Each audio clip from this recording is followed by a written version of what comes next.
ശ്രദ്ധ തിരിക്കുന്നത്.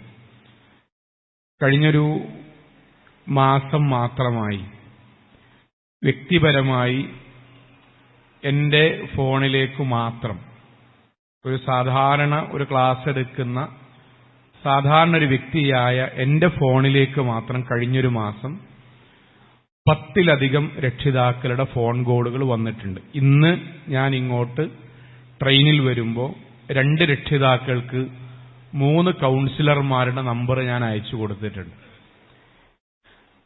എന്തിനാണ് ഈ രക്ഷിതാക്കൾ മുഴുവൻ വിളിക്കുന്നതെന്ന് ചോദിച്ചാൽ, കേരളത്തിലെ ഏറ്റവും നല്ല എഞ്ചിനീയറിംഗ് സ്ഥാപനം നിങ്ങളൊന്ന് പറഞ്ഞു തരണമെന്നോ, അല്ലെങ്കിൽ കേരളത്തിലെ ഏതെങ്കിലും അറബിക് കോളേജിൽ നിങ്ങളുടെ ശുപാർശ വഴി ഒരു അഡ്മിഷൻ കിട്ടണമെന്നോ, അല്ലെങ്കിൽ ഞങ്ങളുടെ മക്കൾ നന്നായി പഠിക്കുന്നുണ്ട് അതുകൊണ്ട് അവർക്ക് വല്ല സ്കോളർഷിപ്പും ISM-ന്റെയോ MSM-ന്റെയോ ഭാഗത്തുണ്ടോ, ഇതൊന്നുമല്ല. ഇതൊക്കെ വളരെ അപൂർവമായിട്ടേ ആളുകൾ വിളിക്കണുള്ളൂ. മറിച്ച് ഒരു മാസത്തിൽ 15, 18, 20 രക്ഷിതാക്കൾ ആവർത്തിച്ച് വിളിക്കുന്നത്. പക്ഷെ നിങ്ങൾ കൗൺസിലിംഗ് ചെയ്യോ? ഇപ്പം ഇല്ല, ചെയ്യുന്നില്ല. എന്നാൽ കൗൺസിലിംഗ് ചെയ്യുന്ന ആരെങ്കിലും നിങ്ങൾ അറിയോ? എന്തേ പ്രശ്നം? അവർക്ക് പറയാനുള്ള പ്രശ്നം, അവരുടെ +1 പഠിക്കുന്ന, ഡിഗ്രിക്ക് പഠിക്കുന്ന, 9ൽ പഠിക്കുന്ന ആൺകുട്ടികളുടെയും വിവാഹം കഴിഞ്ഞ പെൺകുട്ടികളുടെയും ഒക്കെ ജീവിതത്തിൽ അവരനുഭവിക്കുന്ന സങ്കടങ്ങൾ എങ്ങനെയെങ്കിലും ഒന്ന് പരിഹരിച്ചു മുന്നോട്ട് പോകാൻ ആരെയെങ്കിലും ഒന്ന് ലഭിക്കുമോ? നമ്മൾ പലപ്പോഴും പ്രോഗ്രാമുണ്ട്, അത് കഴിഞ്ഞിട്ട് വൈകിട്ടാണ് വീട്ടിലേക്ക് വരിക എന്ന് പറഞ്ഞാൽ ഉടനെ ചോദിക്കുന്ന ചോദ്യം എന്താ അറിയും? രാത്രി 12 മണിക്ക് വന്നാൽ കാണാൻ കഴിയോ? ആ ചോദ്യത്തിലൊക്കെ ആ കുടുംബം അനുഭവിക്കുന്ന വേദന ഉണ്ട്, ആ രക്ഷിതാക്കൾ അനുഭവിക്കുന്ന സങ്കടമുണ്ട്. ഞാൻ പറയുന്നത്, വ്യക്തിപരമായി നമ്മെപ്പോലെ ആളുകൾ വിളിക്കുന്നുണ്ടെങ്കിൽ നമ്മുടെ നാട്ടിൽ കൗൺസിലിംഗ് ചെയ്തുകൊണ്ടിരിക്കുന്ന പണ്ഡിതന്മാർ, പ്രഭാഷകന്മാർ, അതേപോലെയുള്ള അത്തരം പ്രോഗ്രാമുകൾ ചെയ്യുന്ന ആളുകൾക്ക് ഒരു മാസത്തിൽ 100 കണക്കിന് കോളുകളാണ് വിളിക്കുന്നുണ്ടാകുക. ഇതിൽ മഹാഭൂരിപക്ഷവും നമ്മളെയൊക്കെ വിളിക്കുന്നവരും ഇസ്ലാഹി കുടുംബങ്ങളിൽ ഉള്ളതാണ് എന്നത് ആലോചിക്കുമ്പോഴാണ് ഈ ഒരു വിഷയം എത്ര പ്രാധാന്യമുള്ളതാണെന്ന് മനസ്സിലാകുക. ഞാൻ എൻ്റെ രക്ഷിതാക്കളോട് അല്പസമയേ സംസാരിക്കുള്ളൂ, പക്ഷെ ആ സമയം നിങ്ങളുടെ മനസ്സ് കൂടെയുണ്ടാകണം.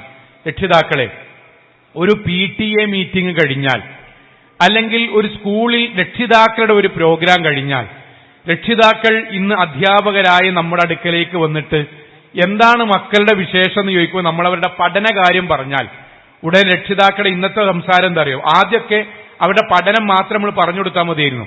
പക്ഷെ ഇന്ന് രക്ഷിതാക്കള് പഠനമൊക്കെ അവിടെ നിൽക്കട്ടെ ഉസ്താദെ, പഠനമൊക്കെ അവിടെ നിൽക്കട്ടെ മാഷെ, എന്താണ് നിലവിലുള്ള അവരുടെ അവസ്ഥ?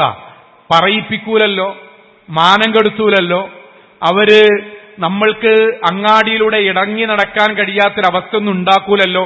ഇപ്പൊ നമ്മൾ ഇല്ല, കുഴപ്പമൊന്നുമില്ല, ഓക്കെ എങ്കിൽ റാഹത്താണ്, മാർക്ക് അല്പം കുറഞ്ഞാലൊന്നും പ്രശ്നമല്ല, ഒരു അഭിമാനത്തിൽ ജീവിച്ച് മരിച്ചാൽ മതി, ഒരു അപമാനിതനായി ജീവിക്കാതിരുന്നാൽ മതി.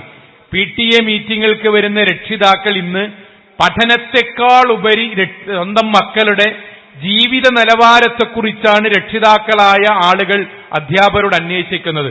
ഇത് വെറുതെ ഉണ്ടായിരുന്നല്ല, അവരുടെ ജീവിതത്തിൽ അവരുടെ അനുഭവങ്ങളാണ്. ഇപ്പൊ മുസ്ലിം ഭൂരിപക്ഷമുള്ള ഒരു കലാലയം, കോളേജാണ്. ആ കോളേജിൽ നിന്നൊരു ടൂർ പോകുന്നു. ആ ടൂർ പോയി നമ്മുടെ ISM-ന്റെ പ്രവർത്തകനായ പോലീസ് ഉദ്യോഗസ്ഥൻ, അദ്ദേഹം നേരിട്ട് വ്യക്തിപരമായിട്ട് എന്നോട് പറഞ്ഞാണ്, പള്ളിയിൽ നിന്ന് പറഞ്ഞാണ്, മൗലവി ആ സ്ഥാപനത്തിൽ നിന്ന് ടൂർ പോകുന്നു, ഒരു കലാലയം, കോളേജ്, ആ കോളേജിൽ നിന്ന് പോകുന്ന ടൂറിനെ പറ്റി രക്ഷിതാക്കൾക്ക് ധാരണ ഉണ്ടാവും. എന്നാലും ഞാൻ പറയാം, കോളേജ് തലത്തിൽ നിന്ന് പോകുന്ന ടൂറുകളിൽ അതിൽ അധ്യാപകർക്ക് പ്രത്യേകിച്ച് പങ്കൊന്നും ഉണ്ടാവില്ല.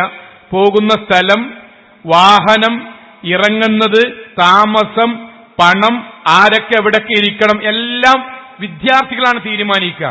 അങ്ങനെ പോകുന്ന ഒരു ടൂറാണ്. ആ ടൂറിൽ വാഹനം പുറപ്പെട്ട് 10 കിലോമീറ്ററിനുള്ളിൽ നിർദ്ദേശം കിട്ടി പോലീസ് ഉദ്യോഗസ്ഥന്മാർക്ക്. അതിന്റെ അടിസ്ഥാനത്തിൽ അവർ വാഹനം പരിശോധിച്ചു. ആ വാഹനത്തിൽ നിന്ന് MDMA അടക്കം 3.5 കിലോ ലഹരി വസ്തുക്കൾ പോലീസ് കണ്ടെത്തി. അതിലേറ്റവും സങ്കടകരമായ കാര്യം, ആ വാഹനത്തിൽ ആ 3.5 കിലോ ലഹരി വസ്തുക്കൾ വാഹനത്തിൽ വിതരണം നടത്തി അതിന്റെ പണം സ്വരൂപിക്കാനുള്ള ഡ്യൂട്ടി 3 ആൺകുട്ടിക്കും ഒരു മസ്തട്ട പെൺകുട്ടിക്കുമാണ്. സഹോദരങ്ങളെ, നമ്മളൊന്ന് ആലോചിച്ച് നോക്കേണ്ടത്, 54 സീറ്റുള്ള ബസ്, ആ വാഹനത്തിൽ 48 മുസ്ലിമീങ്ങളായ ആൾക്കാരാണ്. നമ്മുടെ കുടുംബത്തിൽ നിന്ന് ഇറങ്ങിപ്പോകുന്ന മക്കൾ ഇങ്ങനെ ഒരു കാര്യം ചെയ്യുന്നുണ്ട് എന്ന് എന്നോട് പറഞ്ഞാൽ ഞാനതിനെ നിഷേധിക്കാന്നല്ലാതെ ഒരിക്കൽ പോലും അംഗീകരിക്കൂല. നമ്മുടെ ചുറ്റുപാടും നടന്നുകൊണ്ടിരിക്കുന്ന സാഹചര്യതാണ്. 10-26 വയസ്സൊക്കെയുള്ള ആൺകുട്ടി അവന്റെ ജീവിതത്തിൽ ഇന്ന് വരെ അവന്റെ വാപ്പാനോട് പറയാൻ ധൈര്യം കാണിക്കാത്ത കാര്യമാണ് 18, 19, 20 വയസ്സുള്ള പെൺകുട്ടികള് നിർവികാരമായി രക്ഷിതാക്കളുടെ മുന്നിൽ ഒന്ന് പറയണത്. പെൺകുട്ടികളെ വിവാഹമൊക്കെ ഏകദേശം ഉറപ്പിക്കുമ്പോൾ ആ കുട്ടി വളരെ ധൈര്യത്തിൽ ബാപ്പാന്റെ ഇമ്മാന്റെ മുന്നിൽ വന്നിട്ട് പറയാൻ, നോക്കിൻ ബാപ്പ, ഞാൻ ആ കല്യാണത്തിന് ഉണ്ടാവില്ല, നിങ്ങൾ പിന്നെ ആൾക്കാരെ കുറെ വിളിച്ചു, ഭണ്ഡാരനെ ഏൽപ്പിച്ചു, ഓഡിറ്റോറിയം ബുക്ക് ചെയ്തിക്കണ്, കല്യാണക്കുറി അടിച്ചിക്കണ്, നാട്ടുകാരോടൊക്കെ പറഞ്ഞിക്കണ്, പള്ളിന്റെ സെക്രട്ടറിയാണ്, വ്യാപാര ഏകോപന സമിതിന്റെ കമ്മിറ്റിയിലുണ്ട്, നാട്ടിലെ രാഷ്ട്രീയ പാർട്ടിയുടെ വലിയ ആൾ, അതൊന്നും എന്നോട് പറഞ്ഞ് ഞെട്ടിക്കാൻ നിൽക്കണ്ട, ഞാൻ ആ കല്യാണത്തിന് ഉണ്ടാവില്ല. ഞാൻ പറഞ്ഞ ആളെ നിങ്ങൾ എനിക്ക് വിവാഹം കഴിപ്പിച്ചു തരികയാണെങ്കിൽ ഞാൻ ആ കല്യാണത്തിന് ഉണ്ടാവും. ഉമ്മ അന്ന് പ്രത്യേകിച്ച് നിങ്ങൾ ബോധം കെടാൻ നിൽക്കണ്ട, ബോധം കെട്ടോണ്ട് ഞാൻ കല്യാണത്തിന് പിന്മാറും നിങ്ങൾ വിചാരിക്കാനും നിൽക്കണ്ട, ഞാൻ അതിൽ ഉണ്ടാകൂല. 19-20 വയസ്സുള്ള ഒരു പെൺകുട്ടി ബാപ്പാനോട് ഉമ്മാണ്ടത് പറയുമ്പം 26 വയസ്സുള്ള ആൺകുട്ടി അവിടെ ഞെട്ടിധരിച്ച് നിൽക്കുന്നുണ്ടാവും. കാരണം അവൻ ജീവിതത്തിൽ ഇന്നവരെ അങ്ങനെ പാണ്ടുമാണ് സംസാരിച്ചിട്ടുണ്ടാവില്ല. ഞാൻ പറയുന്നത് നമ്മുടെ ചുറ്റുപാട് മാറി. ഞാൻ അള്ളാഹുവിന്റെ അനുഗ്രഹം കൊണ്ട് ഹൈസ്കൂൾ അധ്യാപകനാണ്. ഫറൂഖ് കോളേജിന്റെ ക്യാമ്പസിൽ 10 കൊല്ലവും മമ്പാട് MESന്റെ ക്യാമ്പസിൽ 11ാമത്തെ കൊല്ലവും ജോലി ചെയ്യുന്ന ഒരു അധ്യാപകനാണ് ഞാൻ. സഹോദരങ്ങളെ, ചുറ്റുഭാഗത്തും രക്ഷിതാക്കളായ നമ്മളോട് പറയാൻ, ഒരു പ്രസംഗത്തിന് അതിശയോക്തിക്ക് വേണ്ടിയിട്ടല്ല, ഒരു വിഷയം അവതരിപ്പിക്കാൻ വേണ്ടി ഏതെങ്കിലും അപൂർവമായ സംഭവങ്ങൾ എടുത്ത് പറയല്ല, മറിച്ച് ഒരാഴ്ചയിൽ 1-2 കേസുകൾ, ശരീരത്തിന്റെ പൂർണ്ണമായ നഗ്നതകൾ, ബാപ്പയും ഉമ്മയും ഉറങ്ങിക്കിടക്കുന്ന വീട്ടിൽ അപ്പുറത്ത് ഗൾഫ് നാട്ടിലോ വിദേശ നാട്ടിലോ സ്വദേശ നാട്ടിലോയുള്ള ആളുകൾക്ക് സ്വന്തം ശരീരം വീഡിയോയിൽ കാണിച്ചു കൊടുത്ത് അതിന്റെ പരിണിതികളായ പ്രശ്നങ്ങൾ അനുഭവിക്കുന്ന കേസുകൾ ഒരാഴ്ചയിൽ 2-3 ഓരോ കലാലയത്തിലും നിന്ന് കേട്ടുകൊണ്ടിരിക്കുകയാണ്. എന്താണ് പരിഹാരം? ലളിതമായ ചോദ്യം. നമ്മൾ ഒരു മണ്ഡല സമ്മേളനത്തിലാണല്ലോ, മുജാഹിദ് മണ്ഡലം സമ്മേളനത്തിലാണല്ലോ നമ്മൾ ചർച്ച ചെയ്യുന്നത്. എന്താണ് പരിഹാരം? നമ്മൾക്കെല്ലാവർക്കും നമ്മുടെ മക്കൾ നമ്മളുടേതാകണം, അഭിമാനമാകണം, സന്തോഷമാകണം. നമ്മൾ മരിക്കുമ്പോൾ നമ്മൾക്ക് വേണ്ടി മയ്യത്ത് നിസ്കരിക്കാൻ കഴിയണോലാകണം. നമ്മൾ ഈ നാട്ടിൽ കടവത്തൂർ എന്ന് പറയുന്ന പ്രദേശത്തെ ഇസ്ലാമിക ചരിത്രത്തിൽ, ഇസ്ലാഹി ചരിത്രത്തിലെ ഏറ്റവും തങ്കലിപികളാൽ എഴുതപ്പെട്ട ഒരു നാട്ടിൽ ഈ പള്ളിയും ഈ മദ്രസയും ഈ ആദർശ പ്രസ്ഥാനവും ഇനി അടുത്ത തലമുറയിൽ കൊണ്ടു നടക്കാൻ നമ്മുടെ മക്കൾ മുന്നിലുണ്ടാകണം. നമ്മുടെ പ്രാർത്ഥന പോലെ വജഅൽനാ ലിൽ മുത്തഖീന ഇമാമ, അല്ലാഹുവേ ഞങ്ങളുടെ മക്കളെയും കുടുംബത്തെയും ഈ നാട്ടിൽ മുത്തഖികളുടെ ഇമാമായിട്ട് മാറ്റണം. ബിസിനസ്സിൽ അവർ മുന്നിലാണ്, പഠനത്തിൽ മുന്നിലാണ്. പോര പടച്ചോനെ, ഞങ്ങൾ മുജാഹിദുകളാണ്, ഞങ്ങളുടെ മക്കൾ മുത്തഖികൾക്ക് മുന്നിൽ നടക്കുന്നവരാകണം. എന്താ പരിഹാരം? 2 പരിഹാരമുള്ളത്. ഒന്ന് പറയാനേ നേരുള്ളൂ, ആ ഒന്ന് പറയാം, മറ്റൊന്ന് മറ്റൊരു സമയത്ത് പറയാം. ഒന്നാമത്തത്, രക്ഷിതാക്കളെ, ഞാൻ ഈ 1 എന്ന് പറയുന്നത് ബോധപൂർവമാണ്, മനസ്സിലുണ്ടാകാനാണ്. മണ്ഡല സമ്മേളനം കഴിഞ്ഞ് നാളെ മുതൽ വീട്ടിൽ നടപ്പിലാക്കാൻ വേണ്ടിയിട്ടാണ്. 1, നമ്മുടെ മക്കൾ നമ്മളുടേതാകാൻ, നമ്മുടെ മക്കൾ നമ്മുടെ അഭിമാനമാകാൻ, നമ്മുടെ യുവതലമുറ നമ്മുടെ ദീനിന്റെ ഭാഗമാകാൻ. അള്ളാഹുവിന്റെ ദീൻ ആ മക്കളിലേക്ക് നിർബന്ധമായും എത്തിച്ചു കൊടുക്കണം. രക്ഷിതാക്കൾക്ക് ചിലപ്പോൾ ദീൻ എത്തിക്കുന്ന സദസ്സിലേക്ക് എത്തിച്ചു കൊടുക്കാനായിരിക്കും കഴിയുക, ചിലർക്ക് പറഞ്ഞു കൊടുക്കാൻ കഴിയും, ചിലപ്പോൾ വീട്ടിലെ സാഹചര്യത്തിൽ അവിടെ സംഘടിപ്പിക്കാൻ കഴിയും, ചിലർക്ക് അവർക്ക് വ്യത്യസ്തമായ പ്രോഗ്രാമുകളിലേക്ക് എത്തിക്കാനായിരിക്കും കഴിയുക. എന്താണോ ഒരു കാര്യം ഉറപ്പാണ്, ദീൻ അവരിലേക്ക് എത്തിക്കൽ നിർബന്ധമാണ്. എന്തുകൊണ്ട്? മക്കയിൽ പ്രവാചകൻ സല്ലല്ലാഹു അലൈഹി വസല്ലം വന്നു.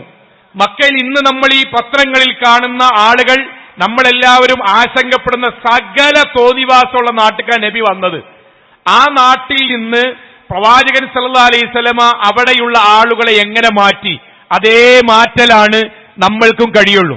സോളെ, പ്രവാചകൻ സല്ലല്ലാഹു അലൈഹി വസല്ലമ വരുമ്പോ ആ നാടിനെ പറ്റി ഖുർആൻ പറഞ്ഞ വാക്കെന്തറിയോ? ഇന്നഹും കാനൂ ഫീ വലാലിൻ മുബീൻ. 5 സ്ഥലത്താണ് ഖുർആൻ പറഞ്ഞത്.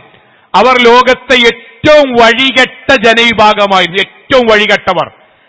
പിന്നീടാണ് പ്രവാചകൻ സല്ലല്ലാഹു അലൈഹി വസല്ലമ അവരിൽ നടത്തിയ പരിവർത്തനം വഴി ഖുർആൻ പറഞ്ഞു റളിയല്ലാഹു അൻഹും വറളു അൻ, അവർ അള്ളാഹുവിന് ലോകത്തെ ഏറ്റവും ഇഷ്ടപ്പെട്ടവരായി മാറി.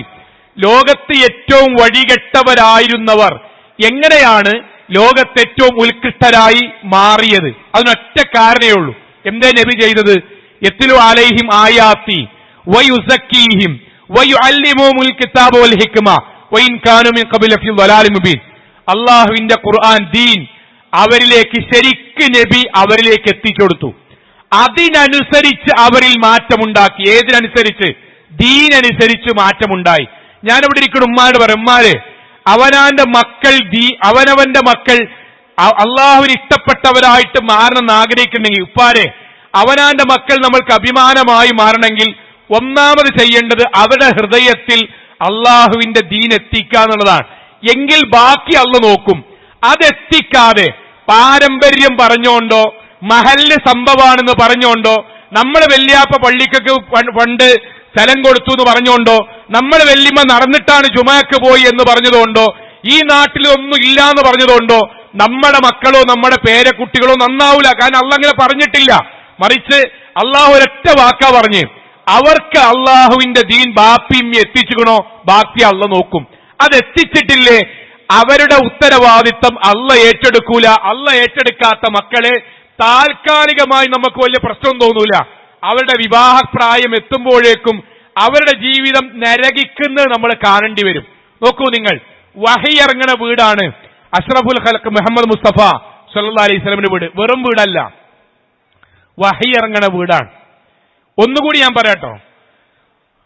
ഒന്ന് വഹി ഇറങ്ങുന്ന വീട്, രണ്ട് മസ്ജിദ് നബിയുടെ തൊട്ടടുത്തുള്ള വീട്, മൂന്ന് ആ വീട്ടിൽ ഹറാമായ നമ്മുടെ ഭാഷയിൽ പറഞ്ഞ ഒരു സിനിമയോ ഒരു സീരിയലോ ഒന്നുമില്ലാത്തൊരു വീട്. ആ വീട്ടിലേക്ക് നബി അന്വേഷിച്ചു വരുന്ന സഹാബാക്കളാണ്. തോന്നിയാസല്ല, വൃത്തികേടില്ല, ഒന്നുമില്ല.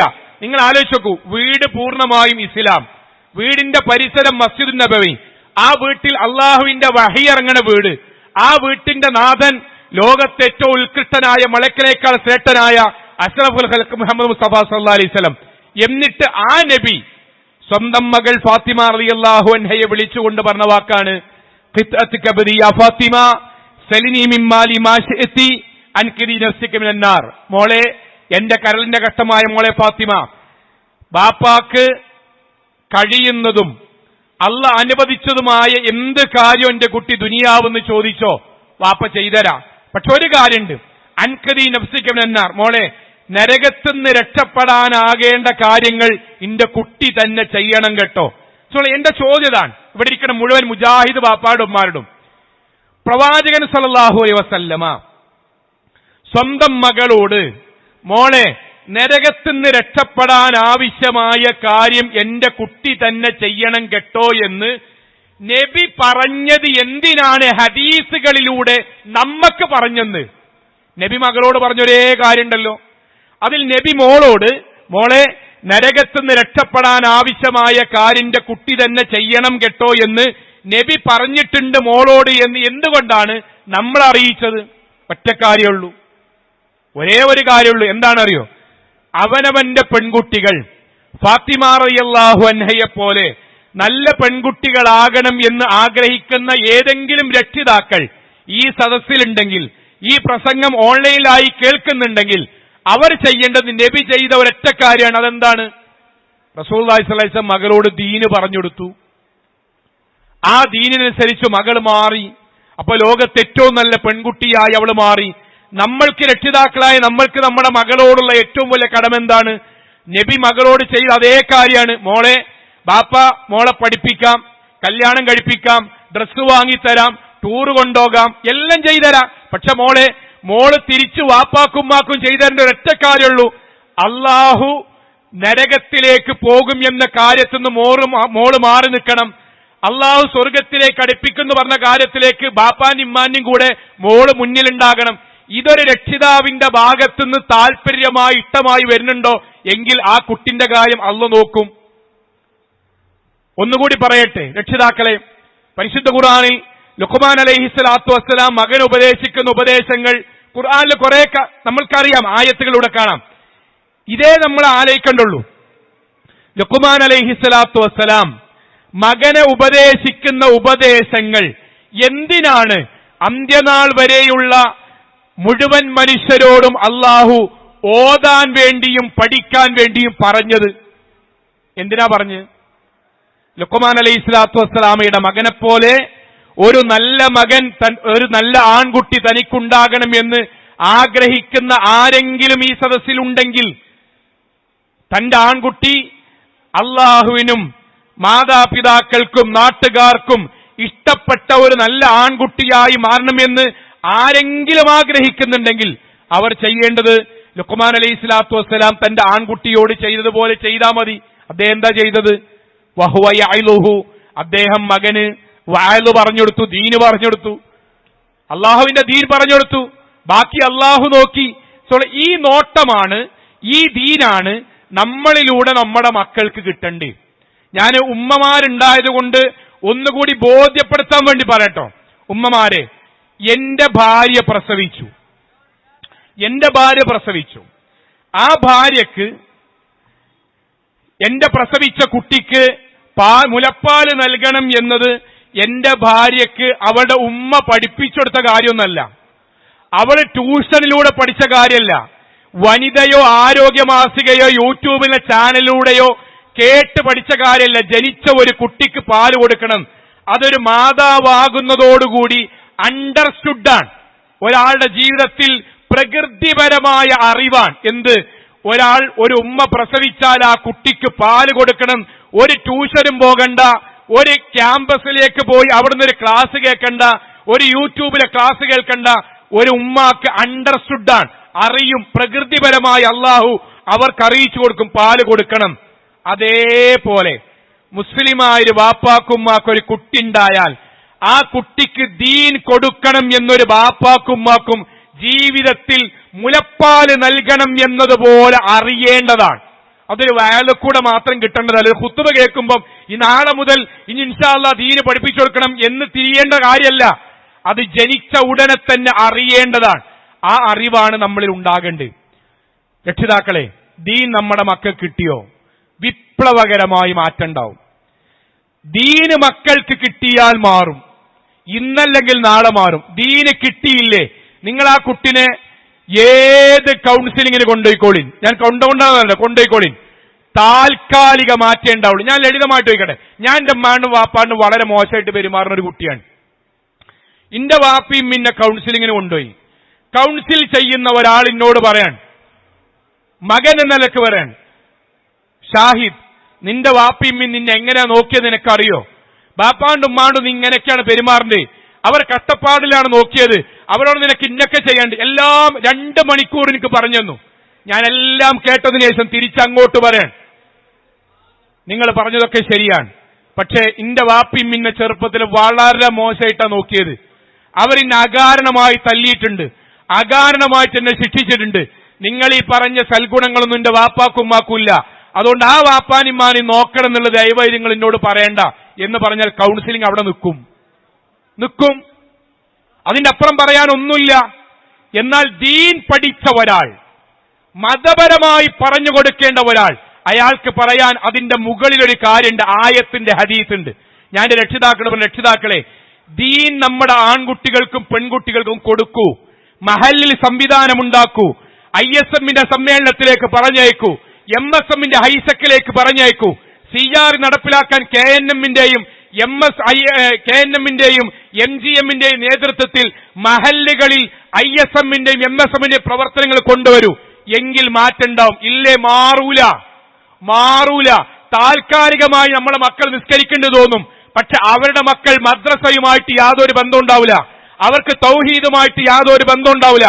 അവർ അല്ലല്ലാത്തോലെ വേണമെങ്കിൽ വിളിച്ചു പ്രാർത്ഥിക്കൂല, പക്ഷേ അല്ലല്ലാത്തോലെ വിളിച്ചു പ്രാർത്ഥിച്ചാൽ ശിക്ഷയെപ്പറ്റി അവർക്ക് ധാരണ ഉണ്ടാവില്ല. കല്യാണം നടക്കുമ്പോൾ തൗഹീദുള്ളവരെ തെരഞ്ഞെടുക്കൂല. അവർ വീട്ടിൽ ഒരു മരണത്തിന്റെ ആഘോഷം നടന്നാൽ വിട്ടുനിൽക്കണം എന്ന് ധാർമ്മികമായ ചിന്ത അവർക്ക് ഉണ്ടാവില്ല. കാരണം അവർ ആദർശ പ്രസ്ഥാനങ്ങളിൽ വളർന്നു വലുതായവരാകൂല. മക്കളെ ദീനിയാക്കി വളർത്താൻ ശ്രമിച്ചാൽ വിപ്ലവകരമായ മാറ്റം. ഞാൻ 1-2 ഉദാഹരണങ്ങൾ പറയാം നമ്മൾക്ക് മനസ്സിലാകാൻ വേണ്ടി. പാലക്കാട് ജില്ലയിൽ ഒരു എഞ്ചിനീയറിംഗ് സ്ഥാപനത്തിൽ ക്ലാസ് എടുക്കാൻ വേണ്ടി വിളിച്ചു. 10-80ഓളം കുട്ടികളുണ്ടായിരുന്നു. ആ ക്ലാസ് സംഘടിപ്പിച്ചു. എഞ്ചിനീയർ സ്ഥാപനത്തിലാണ്, ഇന്റലക്ച്വലായ നല്ല കുട്ടികളാണ്. ക്ലാസ് കഴിഞ്ഞതിന് ശേഷം മുന്നിൽ എല്ലാ സംവിധാനങ്ങളും ഒരുക്കിയൊരു നല്ല താടിയൊക്കെ വെച്ചൊരു ചെക്കൻ ഉണ്ടായിരുന്നു. അവന് വന്നു, സലാം പറഞ്ഞിട്ട് എന്നോട് പറഞ്ഞു, ഇക്ക ഞാനൊരു ഫോട്ടോ കാണിച്ചു തരാം, ആ ഫോട്ടോ നോക്കിയിട്ട് ഇതാരാണ് എന്ന് നിങ്ങളൊന്ന് പറഞ്ഞു തരണം. അവന്റെ വലിയ ഫോണാണ്. ആ ഫോൺ എടുത്ത് അതിന്റെ വാൾപേപ്പറിൽ അവനൊരു ഫോട്ടോ കാണിച്ചു തന്നു. ആ ഫോട്ടോയിൽ 3 ബിയറിന്റെ കുപ്പിയുമായി ഒരു യുവാവിന്റെ സെൽഫി ഫോട്ടോ ആണ്. അതാണ് അവന്റെ വാൾപേപ്പർ. 3 ബിയറിന്റെ കുപ്പി, ആ കുപ്പിയുമായി ഒരു സെൽഫി ഫോട്ടോയാണ്. ചെക്കനാണ്. എന്നോട് ചോദിച്ചു, ഇതാരാ നിങ്ങൾക്ക് അറിയോ? സത്യത്തിൽ ഞാനാകെ ബേജാറായി. കാരണം എന്റെ വല്ല അകന്ന കുടുംബക്കാരൻ ആരെങ്കിലും ആണോ നീ ക്യാമ്പസിൽ മിക്കവാറും അങ്ങനെ ഉണ്ടാകുക. ക്ലാസ് കഴിഞ്ഞിട്ടേ കാണിച്ചു തരുള്ളൂ. നിങ്ങളെ എളാപ്പാന്റെ കുട്ടി ഇവിടെ ഈ കോലത്തിലാണ്, എന്നിട്ട് നിങ്ങളാ വലിയ ഖുർആൻ ക്ലാസ് എടുക്കണമെന്ന് പറയാനാണെന്നൊക്കെ ഞാൻ കരുതി. ഞാൻ കുറെ മൂത്താപ്പ വഴി കുറെ ആലോചിച്ചു, എളാപ്പ വഴി കുറെ ആലോചിച്ചു. എങ്ങനെയായിട്ടും ആളെങ്ങനെ കിട്ടണില്ല. പക്ഷേ ഞാൻ ഓനോട് വളരെ സങ്കടത്തിലാ പറഞ്ഞത്, എടാ സത്യത്തിൽ എനിക്ക് അറിയില്ലത് ആരാണ്. അവനോട് പറഞ്ഞ മറുപടി, ഇക്ക 8 മാസം മുന്നത്തെ ഞാനാണിത്. 8 മാസം മുന്നത്തെ ഞാനാണ്. ഞാൻ അവൻ അത്ഭുതത്തോടുകൂടി നോക്കി. അവൻ ഇടതൂർന്ന താടിയുണ്ട്, നെരിയാണിക്ക് മുകളിൽ പാന്റ് ധരിച്ച് അവനാണ് ആ 80 കുട്ടികൾക്ക് അവിടെ ക്ലാസ് സംഘടിപ്പിച്ച്.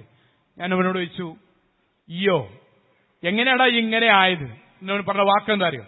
നിങ്ങൾക്ക് ഓർമ്മയുണ്ടോ, പാലക്കാട് ജില്ലയിൽ നിങ്ങൾ കുട്ടികൾക്ക് വേണ്ടി ഒരു ക്യാമ്പ് നടത്തിയില്ലേ?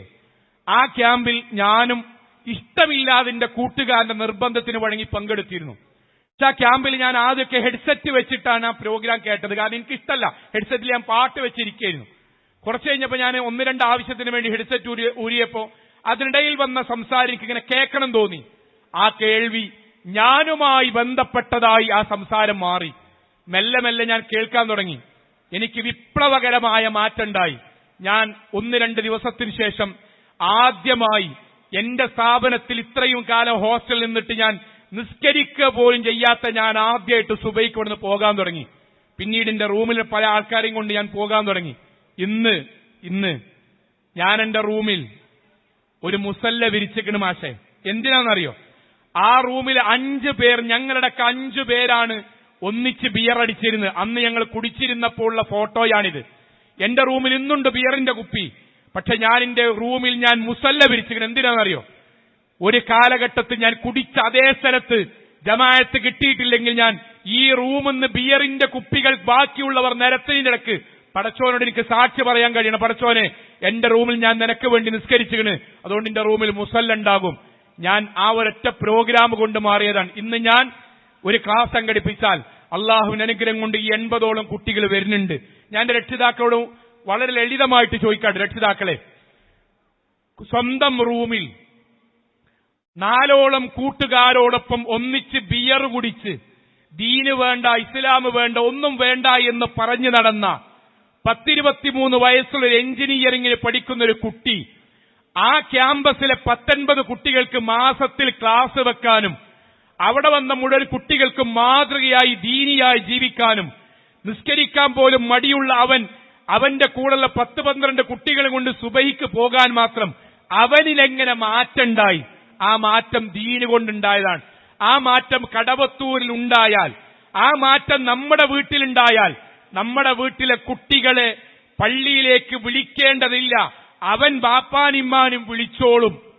പക്ഷെ എന്ത് വേണമെന്നറിയോ? ആ കുട്ടികൾക്ക് ദീനിയായ ഒരു സെറ്റപ്പ്, ദീനിയായ അറിവ് കിട്ടുന്ന സ്ഥലം, ദീനിയായ ഒരു സാഹചര്യം മാതാപിതാക്കളെ, മഹല്ല് ഭാരവാഹികളെ, സംഘാടകരെ നമ്മൾ ഉണ്ടാക്കിയേ പറ്റൂ. എങ്കിലേ ആ കുട്ടികൾ മാറൂ. ഇതൊന്നും രണ്ടൊന്നല്ല. കോഴിക്കോട് ജില്ലയിൽ ഏതാനും വിദ്യാർത്ഥികൾ, യുവാക്കളുടെ പ്രായമുള്ള വിദ്യാർത്ഥികൾ, അവര് പ്രോഗ്രാമിന് ക്ഷണിച്ചു. സാധാരണഗതിയിൽ മഗ്‌രിബിന് ശേഷമോ അല്ലെങ്കിൽ ളുഹറിന് ശേഷമോ ഒക്കെയാണ് പ്രോഗ്രാം ഉണ്ടാകുക. പക്ഷെ അവരെന്നോട് വരാൻ വേണ്ടി പറഞ്ഞത് ഒരു ഉച്ചയ്ക്ക് 2:30-3 മണിയുടെ ആ സമയത്താണ്. ഞാൻ ചോദിച്ചു, എന്താണ് ഈ 2:30-3 മണിക്കൊക്കെ ആരാ ക്ലാസ് കേൾക്കാൻ ഉണ്ടാകുക? അപ്പൊ അവർ പറഞ്ഞു, ഞങ്ങള് എൻട്രൻസ് കോച്ചിങ് കഴിഞ്ഞു വരുന്ന കുട്ടികളാണ്, അതിന്റെ ട്യൂഷനാണ്, അത് കഴിഞ്ഞ കുട്ടികൾക്ക് വേണ്ടിയിട്ടാണ് ക്ലാസ്. ഞാൻ ഇന്നും ആലോചിക്കുന്നു, അവിടെ ക്ലാസ്സിന് ചെന്നപ്പോ ഒരു ഹോളോ ബ്രിക്സ് കൊണ്ടൊരു കെട്ടിടപ്പണികൾ നടന്നുകൊണ്ടിരിക്കുകയാണ്. ആരുടേതോ അതിന്റെ മുതലാളിക്ക് അവർ വിളിച്ചിട്ട് അന്നത്തെ ദിവസം പണി ഒന്ന് ഉച്ചയ്ക്ക് ശേഷം നിർത്തിവെക്കോ, ഞങ്ങൾക്ക് ക്ലാസ് സംഘടിപ്പിക്കാനാണ്, അതിനുള്ള അനുവാദം തരുമോ എന്ന് ചോദിക്കുകയും ഒരു 50ഓളം കുട്ടികൾ, 25 ആൺകുട്ടികൾ 25 പെൺകുട്ടികളും ചെറിയൊരു ഫ്ലെക്സ് ഒക്കെ വെച്ചിട്ട് നമസ്കാരവുമായി ബന്ധപ്പെട്ടാണ് അവർ ക്ലാസ് എടുക്കാൻ വേണ്ടി പറഞ്ഞത്. 3/4 മണിക്കൂർ ക്ലാസ് കഴിഞ്ഞു. 15 മിനിറ്റ് ചോദ്യോത്തരം കഴിഞ്ഞിട്ട് പോകാൻ നേരത്ത് നല്ല ഹൈറ്റൊക്കെ ഉണ്ടായി, മെലിഞ്ഞ് പവർ ഗ്ലാസ് ഒക്കെ വെച്ച ഒരു ആൺകുട്ടി അവൻ വന്നിട്ട് പറഞ്ഞു, സലാം പറഞ്ഞിട്ട് അതിനുശേഷം അവൻ പറഞ്ഞു, എനിക്കൊരു സംശയം ചോദിക്കാനുണ്ട്, ഒരു കാര്യം നിങ്ങളോട് പറയാനുമുണ്ട്. വെച്ച് എന്താണ് പറയാനുള്ളത്?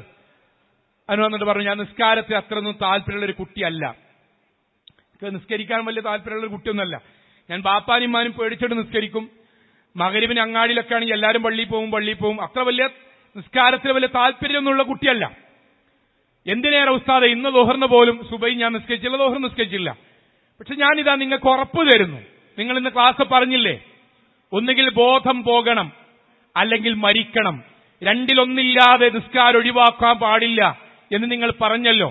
ലാത്ത തുറക്കുസ്വല, നിങ്ങൾ നിസ്കാരം ഉപേക്ഷിക്കരുത്. ലോകത്ത് എന്ത് സംഭവിച്ചാലും ബാക്കി ഏതൊരു ആരാധനക്കും ഇസ്ലാമിൽ ഇളവുണ്ട്. ഹജ്ജിന് വേണ്ടി നിയ്യത്ത് വെച്ചു, ശാരീരികമായ രോഗം വന്നു, അടുത്ത തവണ ഹജ്ജിന് പോയാൽ മതി. നോമ്പിന് വേണ്ടി എല്ലാം തയ്യാറായി, പനി പിടിച്ചു, 15 നോമ്പിന്റെ അന്ന് ഗുളിക തന്നു ഡോക്ടർ, ആ 15 നോമ്പ് പിന്നീട് നോമ്പ് നോറ്റി വീട്ടിയാൽ മതി. ഏതൊരു ആരാധനക്കും ഇസ്ലാമിൽ ഇളവുണ്ട്. എന്നാൽ നിസ്കാരത്തിന് വളുവില്ലേ, തയമ്മും ചെയ്യണം, നിന്നിട്ട് പറ്റില്ലേ ഇരുന്ന് നിസ്കരിക്കണം, ഇരുന്നിട്ട് പറ്റില്ലേ കടന്നിസ്കരിക്കണം, കടന്നിട്ട് ഒതുണ്ടാക്കാൻ കഴിയില്ലേ തയമ്മു ചെയ്തിട്ട് കടന്നിട്ട് നിസ്കരിക്കണം, മറ്റൊരാൾക്ക് ഒതുണ്ടാക്കാൻ കഴിയില്ലേ മനസ്സിൽ ഒതുവുണ്ടാക്കിയിട്ട് നിസ്കരിക്കണം, വിമാനത്തിലാണോ നിസ്കരിക്കണം, ട്രെയിനിലാണോ നിസ്കരിക്കണം, പനിയുണ്ടോ നിസ്കരിക്കണം, ആശുപത്രിയിലാണോ നിസ്കരിക്കണം, ലോകത്തെവിടെയാണോ ബോധമുണ്ടോ നിസ്കരിക്കണം, ബോധമുണ്ടോ നിസ്കരിക്കണം. നിങ്ങളെ ക്ലാസ്സിൽ പറഞ്ഞല്ലോ, അതുകൊണ്ട് ഞാൻ നിങ്ങളുടെ ഒരു ഉറപ്പ് നൽകാൻ, ഒന്നുകിൽ എന്റെ ബോധം പോകണം അല്ലെങ്കിൽ ഞാൻ മരിക്കണം. ഇൻഷാ അല്ലാഹ് ഞാൻ ഇത്രയും കാലം ചെയ്ത പോലെയല്ല, ഇനി എന്റെ ജീവിതത്തിൽ നിസ്കാരം ഒരു വക്ത് പോലും ഞാൻ ഉപേക്ഷിക്കൂല എന്ന് നിങ്ങളോട് ഞാൻ ഉറപ്പ് നൽകാൻ. ഞാൻ ചോദിച്ചു, എന്താണ് സംശയം? ഇത്രയും കാലം ഞാൻ ഉപേക്ഷിച്ച നിസ്കാരം ഞാൻ ഇനി എന്താണ് ചെയ്യേണ്ടത്? അതുകൂടി നിങ്ങൾ പറഞ്ഞു തന്നാൽ മതി. അതിനുള്ള ഉത്തരം ഞാൻ അവന് പറഞ്ഞെടുത്തു. ഞാൻ എന്റെ രക്ഷിതാക്കളോട് ചോദിക്കണം, എന്താണ് രക്ഷിതാക്കളെ, 10-22 വയസ്സുള്ള ഒരു ചെക്കൻ, അവന്റെ ജീവിതത്തിൽ ഏറ്റവും മടി അവന് നിസ്കരിക്കാനാണ്. ഓന്റെ ബാപ്പാനോടും ഉമ്മാനോടും അവനുള്ള ഏറ്റവും വലിയ ദേഷ്യം ബാപ്പിയും ഓനോട് നിസ്കാരത്തിന് വേണ്ടി അവനെ എഴുന്നേൽപ്പിക്കുന്നുള്ളതാണ്. ഓന്റെ ജീവിതത്തിൽ ഏറ്റവും വെറുപ്പ് ഓനോട് പള്ളിയിൽ പോകാൻ പറയാനാണ്. അവൻ ജീവിതത്തിൽ ഒരിക്കൽ പോലും നിസ്കാരം ഉപേക്ഷിക്കൂല എന്നവന് തീരുമാനിക്കാൻ വേണ്ടി വന്ന സമയം എത്രയാണ്? 1 കൊല്ലം വേണ്ടി വന്നോ? 1 മാസം വേണ്ടി വന്നോ? 1 ആഴ്ച വേണ്ടി വന്നോ? 45 മിനിറ്റ് കൊണ്ടവൻ നിസ്കാരം ഉപേക്ഷിക്കൂല എന്ന് തീരുമാനിച്ചു. ഈ 45 മിനിറ്റ് കൊണ്ട് എന്താ സംഭവിച്ചത്? പോലീസ് ഒന്ന് അറസ്റ്റ് ചെയ്തോ? റൂമിലിട്ട് അമ്മാവന്മാർ വന്ന് കുത്തിയോ? ബാപ്പിമ്മി ഷോക്കടിപ്പിച്ചോ? എന്താ ചെയ്തത്? ലൗ അൻസൽനാ ഹാദൽ ഖുർആൻ അലാ ജബലിൻ ലറഅയ്തഹു ഖാശിഅൻ മുതസദ്ദിഅൻ മിൻ ഖശിയത്തില്ലാഹ്. അല്ലാഹുവിന്റെ ഗ്രന്ഥം ആ കുട്ടിയുടെ ഹൃദയത്തിൽ, ആ യുവാവിന്റെ ഹൃദയത്തിലേക്ക് ഇറങ്ങി. അള്ളാഹുവിന്റെ ഗ്രന്ഥം ഒരു മലക്ക് മുകളിലേക്കാണ് ഇറങ്ങുന്നതെങ്കിൽ ആ മല പോലും ആ ഗ്രന്ഥമനുസരിച്ച് മാറും എന്ന് പറഞ്ഞ ഖുർആൻ ആ കുട്ടിയുടെ ഹൃദയത്തിലേക്ക് ഇറങ്ങി. അതെത്തിച്ചാൽ ബാക്കി അള്ളാഹ് നോക്കും. ഉമ്മമാരുണ്ടായതുകൊണ്ട് ഒരു കാര്യം കൂടി പറയാൻ, ഉമ്മാരെ, ഒരു ഉപ്പ സ്കൂളിലേക്ക് തെരഞ്ഞു വന്നു. സങ്കടത്തോടു കൂടിയിട്ടാണ് വന്നത്. എന്നിട്ട് പറഞ്ഞു, ഞാൻ ഈ കുടുംബത്തിലെ ഏറ്റവും മുതിർന്ന ആളാണ്. എന്റെ വാപ്പ മരിച്ചിട്ടുണ്ട്. ഞങ്ങളൊരു 5-6 മക്കളോ 7 മക്കളൊക്കെയുണ്ട്. ഞാൻ മുതിർന്ന ആളാണ്. വാപ്പാന്റെ സ്ഥാനാണ് എനിക്ക്. എന്റെ മൂത്ത മകളുടെ വിവാഹം ഉറപ്പിച്ചു. അവിടെ എളാപ്പമാരെ ഗൾഫിലാണ്. അവരൊക്കെ ടിക്കറ്റ് എടുത്ത് നാളെ മറ്റന്നാളായിട്ട് എത്തും. എല്ലാവരെയും വിളിച്ചു. ഞാൻ വ്യാപാര ഏകോപന സമിതിയുടെയൊക്കെ വലിയൊരാളാണ്. എല്ലാവരിലും അറിയപ്പെടുന്ന ആളാണ്. ഞാൻ ചോദിച്ചു, എന്താണ് നിങ്ങൾ കല്യാണം ക്ഷണിക്കാൻ വേണ്ടി വന്നതാണോ? അല്ല, എന്റെ മകൾ ഇന്നലെ എന്നോടും ഭാര്യയോടും ഒന്ന് പറഞ്ഞു, എനിക്ക് വേറൊരാളെ ഇഷ്ടമാണ്, ഞാൻ അയാളെ കല്യാണം കഴിക്കട്ടെ എന്നാണ് അവൾ ചോദിച്ചത്. എന്റെ ഭാര്യ ബോധം കെട്ടു വീണു, തല ടൈലിലടിച്ചു, ബോധം കെട്ടു വീണു. ആശുപത്രിയിൽ കൊണ്ടുപോയി. ഡോക്ടർ ഗ്ലൂക്കോസ് കയറ്റി. ഒന്ന് പരിശോധനയ്ക്ക് വേണ്ടി കുറച്ച് നേരം അവിടെ ഹോസ്പിറ്റലിൽ കിടത്തണമെന്ന് പറഞ്ഞു. ഇന്ന് ഡിസ്ചാർജായി ഉടനെ ഞാൻ കാണാൻ വേണ്ടി വന്നതാണ്. ഞാൻ ചോദിച്ചു, എന്താണ് ഞാൻ ചെയ്യേണ്ടത്? നിങ്ങൾ മോളോടൊന്ന് സംസാരിക്കണം. ഞാൻ പറഞ്ഞു, ഞാൻ കൗൺസിലർ